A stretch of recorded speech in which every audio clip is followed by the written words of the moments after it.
sinasabi nga po nila na till death do us part po talaga ang EDSI. Ika nga ni Kuya Val, mas mahal pa po ni Edu si YV kaysa sa kanyang magulang. At syempre, babae ka, mararamdaman mo po talaga kung totoo ang isang lalaki sa iyo. Unang-una effort po ni Eds ay hindi po talaga basta-basta. Inuuna po niya lahat si Viancé sa lahat.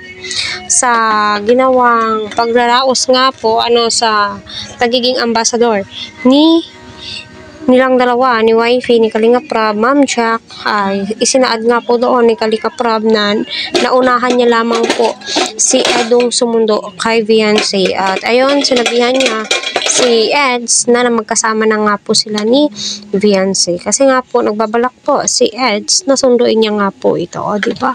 Grabe po yung effort ni Edu sa kanyang wifey. Sa mga hinihate si Edu ngayon dahil nga po sa mga nangyayari.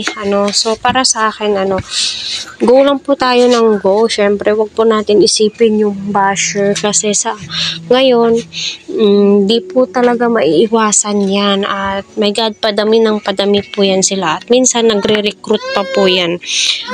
Kaya, kung ano po yung nasimulan, yun lang po, go lang po tayo ng go, syempre. At masasabi mo at mararamdaman mo talaga na totoo po sila sa isa't isa. Hindi po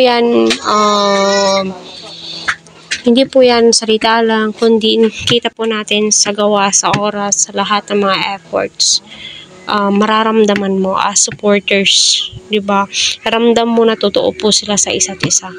Totoo po si Kalingap Edu sa mga nararamdaman niya sa kanyang wifey. Hindi po yung vlog lang, ganito, ganyan. No, kahit na involved po yung vlogging dito, masasabi mo po talaga iba na po, may something na talaga, diba?